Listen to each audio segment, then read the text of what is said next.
Assalamualaikum warahmatullahi wabarakatuh. Perkenalkan, nama saya Indrawati, NIM 2012279. Saya akan memaparkan materi saya tentang digital governance dan inovasi pelayanan publik. Definisi digital governance. Digital governance adalah sistem cakup kebijakan, prosedur, dan praktik yang memastikan bahwa teknologi digital digunakan secara efektif, aman, dan sesuai dengan tujuan dan nilai-nilai organisasi atau pemerintah tersebut. Manfaat digital governance: 1. Efisiensi dan efektif operasional. 2. Keamanan dan perlindungan data. 3. Inovasi dan transformasi digital. 4. Transparansi dan akuntabilitas. 5. Peningkatan pengalaman penggunaan. Komponen kunci digital governance dan inovasi pelayanan publik. 1. Ketersediaan infrastruktur teknologi yang handal untuk mendukung layanan digital. 2. Kebijakan dan regulasi dan memfasilitasi akses yang adil di institusi terhadap layanan digital. 3. Keamanan data yang kuat untuk melindungi informasi sensitif masyarakat. 4. Partisipasi aktif masyarakat dalam proses pengembangan dan evaluasi layanan publik digital. 5. Penggunaan teknologi untuk meningkatkan efisiensi dan kualitas layanan publik. Inovasi dalam pelayanan publik. 1. Penggunaan teknologi. Memanfaatkan teknologi seperti kecerdasan buatan, analitika data, dan platform digital untuk meningkatkan pengalaman penggunaan dan efisiensi layanan. 2. Partisipasi masyarakat dalam proses rencana, pengembangan, dan evaluasi layanan publik untuk memastikan responsif terhadap kebutuhan dan harapan mereka.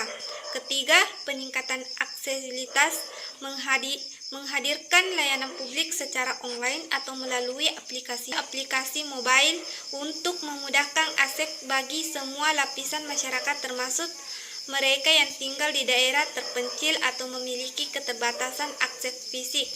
4. Transparansi dan akuntabilitas, membangun sistem yang transparan dan akuntabel untuk mengukur kinerja layanan publik dan memungkinkan umpan balik dari masyarakat untuk memperbaiki berlanjutan. Tantangan dalam implementasi digital governance. 1. Kesenjangan teknologi. Terdapat kesenjangan teknologi antara wilayah perkotaan dan perdesaan. 2. Keamanan data, memastikan perlindungan data pribadi masyarakat. 3. Ketersediaan sumber daya, kurangnya dana, infrastruktur, dan keterampilan teknis.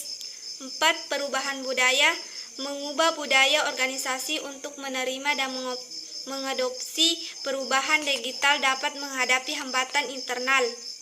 5. Kebijakan dan regulasi. Kerangka regulasi yang kurang jelas atau tidak sesuai dapat menghambat inovasi dan pertumbuhan dalam lingkungan digital governance. Strategis implementasi digital governance. 1. Pengembangan infrastruktur teknologi, membangun atau meningkatkan infrastruktur teknologi seperti jaringan internet dan pusat data. Kedua, kebijakan yang mendukung, merumuskan kebijakan yang mendukung adopsi dan penggunaan teknologi dalam pelayanan publik. Dampak digital governance terhadap efisiensi pelayanan publik. 1. Peningkatan aksesibilitas, layanan publik dapat diakses secara online atau melalui aplikasi mobile. Kedua, penggunaan biaya operasional. Penggunaan teknologi dapat mengurangi biaya operasional pemerintah.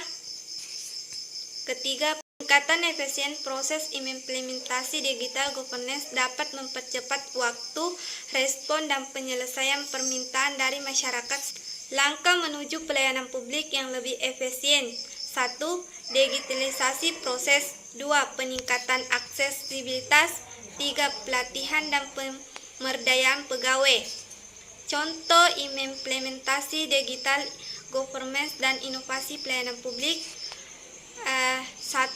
Digitalisasi administrasi kependudukan. Digitalisasi administrasi kependudukan seperti KK, KTP, akte kelahiran dapat meningkatkan kesadaran masyarakat atas digitasi dan peningkatan pelayanan publik.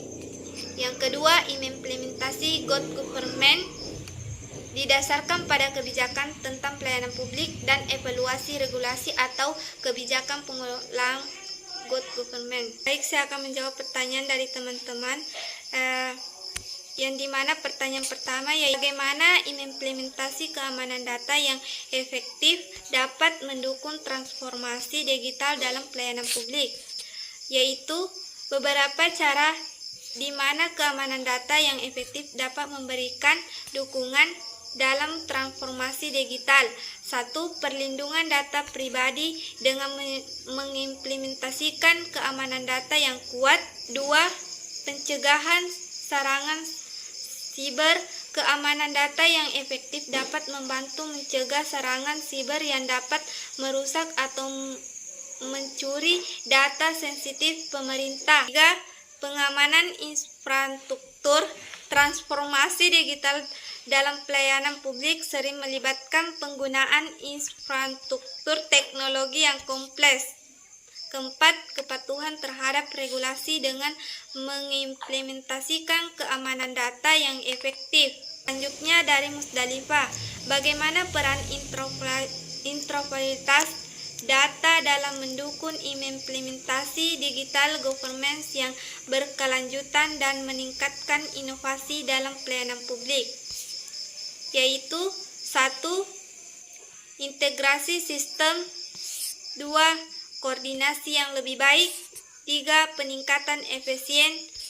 4. Inovasi dalam pelayanan publik. 5. Respon yang lebih cepat terhadap tantangan.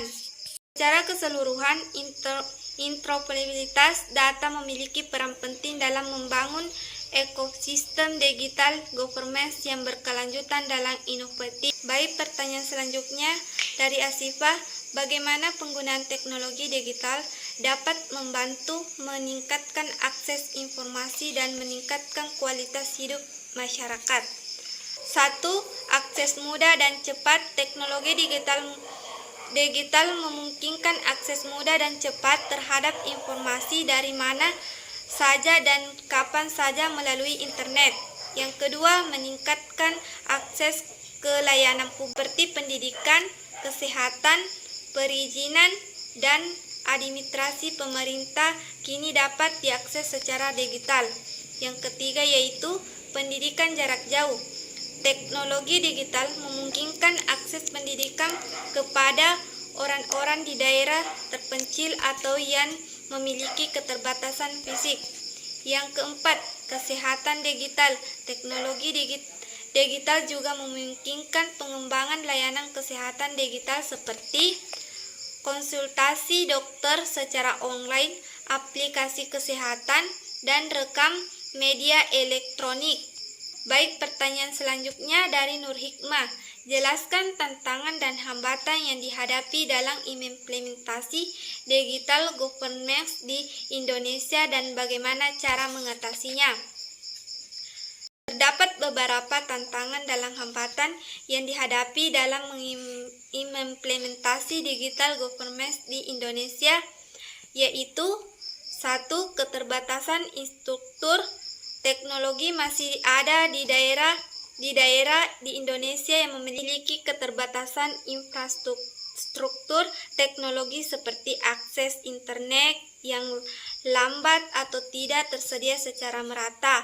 Yang kedua, kurangnya keamanan data. Keamanan data menjadi isu penting dalam implementasi digital governance. 3. Keterbatasan keterampilan dan literasi digital. Tidak semua masyarakat mampu. Aparat pemerintah memiliki keterampilan dan literasi digital yang menghadapi untuk mengoperasikan dan memanfaatkan teknologi dengan baik. Yang keempat, biaya implementasi.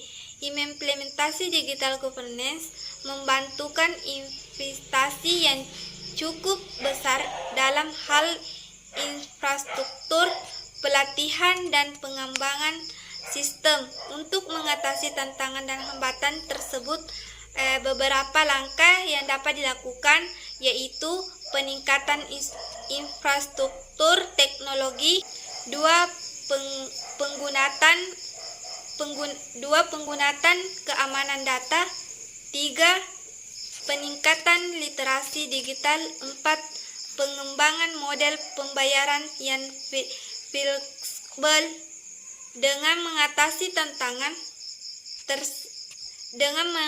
tantangan tersebut, diharapkan implementasi digital governance di Indonesia dapat berjalan lebih lancar dan memberikan manfaat yang lebih besar bagi masyarakat. Baik, pertanyaan selanjutnya dari Nurdiana. Jelaskan faktor apa saja yang menjadi kendala dalam upaya peningkatan pelayanan publik dalam menciptakan good government di Indonesia. Yaitu faktor yang menjadi kendala dalam upaya peningkatan pelayanan publik untuk menciptakan good government di Indonesia. 1. Korupsi dalam kolusi. Praktik korupsi dan kolusi masih menjadi hambatan utama dalam penyelenggaraan pelayanan publik yang berkualitas dan adil. Baik, pertanyaan selanjutnya dari Nurdiana.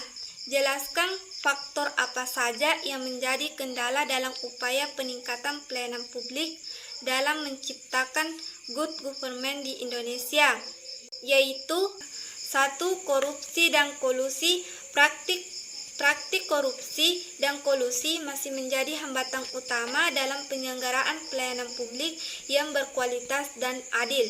Yang kedua, birokrasi yang lamban dan kompleks. Proses birokrasi yang lamban, rumit, dan berlibit-libit seringkali menghambat efisiensi dan revitalisasi dalam pelayanan publik. Yang ketiga, kurangnya transparansi dan akuntabilitas, ketidakseparan dalam penyelenggaraan pelayanan publik, serta kurangnya akuntabilitas dalam pengambilan keputusan dapat mengurangi kepercayaan masyarakat terhadap pemerintah. Yang keempat, keterbatasan sumber daya. Yang kelima, ketidakmerataan akses. 6. Kurangnya partisipasi masyarakat. Upaya untuk mengatasi kendala-kendala tersebut perlukan komitmen dan kerjasama yang kuat antara pemerintah, masyarakat, dan sektor swasta dalam rangka menciptakan pelayanan publik yang berkualitas. Baik, adapun kesimpulannya yaitu digital governance dan inovasi dalam pelayanan publik adalah bahwa penggunaan teknologi digital dapat memperbaiki efisiensi, transparansi, dan reputabilitas pemerintah dalam memberikan layanan kepada masyarakat. Dengan adopsi teknologi yang tepat, pemerintah dapat meningkatkan kualitas hidup warga dan mempercepat pembangunan. Sekian dari saya. Assalamualaikum warahmatullahi wabarakatuh.